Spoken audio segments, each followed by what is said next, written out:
seconds. It's your boy RC here. Let's let this one go. Alright. Do it to life.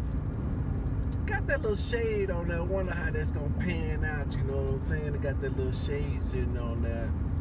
See if I can block out some of that light. And you know today is Wednesday. Seeking and inquiring. You know, staying on the trail. You know, that's what I'm doing. I'm staying on the trail.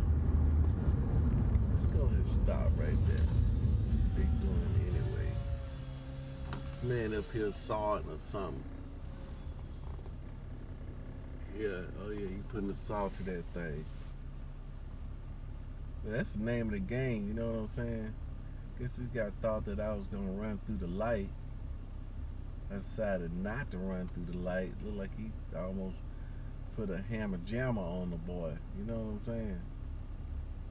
Man, they be watching this here thing right here. Man, he didn't pull over and slam me in the rump steering. Might have been a close call. Normally I would go through, but it had already changed, right? Sometimes we can be influenced by those behind us or around us. You see what I'm saying? So, here's the deal. So I woke up this morning. Man, I did not. My wife was at home, so she was awake. So I kind of threw my plan off just a squeak. No. I did. I thought that I didn't read, but actually I did read. It's becoming a habit. So now I'm not even, but I know what I was reading. I was reading the Beatitudes, Matthew chapter, I think it was chapter 5. You know, just seeking righteousness. And so, again, I was listening to my boy, Creflo Dollar, and he was talking about watching your ear gate, watching my eye gate, eye gate, so it don't get into my heart.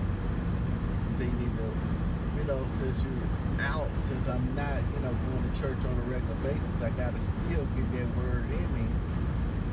And he said it comes from being at home, you know, and just going on this journey, putting this little plane in place. I'm able to constantly feed my spirit on a daily basis. I think it's working, right? I think it's working, you know. I think I still have some anxiety about some plans and stuff like that, and you know, but for the most part, everything's pretty calm, pretty smooth. But it is a challenge area. When I get home, I got so many little honeydews to do and stuff. Not just honeydews, but just to do. And I just got to get back to work on it, right? And some things that I have been, you know, go slack. And yesterday I was kind of beating myself up, you know. I won't, because the guy at work asked me, Carl, you'll never get mad, do you? That's what he said. You know, Carl, you'll never get mad. I don't never see you mad. I was like, man, what? Yeah. I said, well, you know, it just depends. Some the things that most people get mad over, I don't get mad over. Because most things they get mad over, the whole parts of me is work related, performance related. At work, I don't get mad, especially on decisions that are being made and stuff like that, because they're gonna be what they're gonna be. As long as I do my best, see, I'm trying to do my best. I'm trying to go for the no. There's no competition. There's no competition, right? There's no competition. I'm not competing against anybody. I'm not even competing against myself. Because there's no competition. To compete means there's a limited amount of resources. And I'm trying to get the resources. And that's a dual-mindedness. How can I say there's a limited amount of resources when God is my resource? So that's the thing I'm trying to get. There is no spoon. There is no competition spoon. And I came up with a little phrase. It was in yesterday's video. I got to go back and listen to it. And I wanted to go ahead and coin. I liked it a whole lot. So here's a phrase that do that, well, you're not the police, right? There's a phrase that I want to go ahead and do that, right? So I'm going to go back and listen to it. But there is no competition. But the world is full of competition. The world pushes you that it is competition. You should be competitive. So that's a little fine line that I'm trying to work on through this seeking and digging into the word and see what the Lord say about. I know one of the things the Lord did. God Almighty, got behind the wrong one this time. I know the Lord said about competition that it wasn't really competition in one instance. That was John the Baptist. Because John the Baptist's disciples came over and said, hey, look, man, that dude Jesus over there baptizing more people and everybody going to him. And John said, shoot, man, that's the man right there. He must become more, I must become least. But I think what I'm going to do for the day is I'm going to dig in deep and see what I can find on competition in the Bible. You know, what did the Lord say about competition?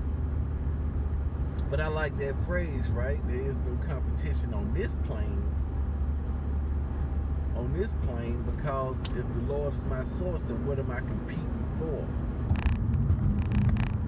The only thing you can be competing for is the winning of souls or the winning of, getting people born again. I guess you could do it that way, but really, and my pastor said it too, to compete means to compare, and to compare is foolish. He said that was in the Bible. Thou shouldn't. I don't know if it said thou should not compare, but it was a scripture in there that he said about comparison. And I think that's going to reduce a lot more of my stress as well too, and enable me to do my best, because a lot of times you can't do your best when you looking at others. You know what I'm saying? When you're looking at others, you can't do your best when you're looking at others. I know back when I was racing, running track and field, until you don't look to the right or the left, it slows you down. For some reason, you got to keep your eyes on the prize. Same thing in golf.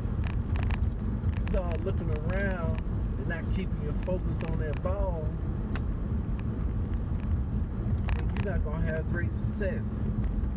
So, the Lord does say something about focus. But I think as far as competing in competition, I think that's a division of focus.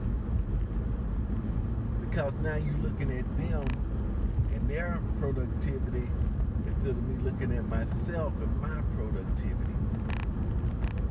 So we're going to seek in today. I'm saying seek, stand on the trail. I got on the trail yesterday. I think it's a trail that I need to kind of develop out about this competition. Whoa, that's a big bump right there. Then in addition to that, I think my girl Joyce Meyer was saying the persistence. There is persistence that can be confused with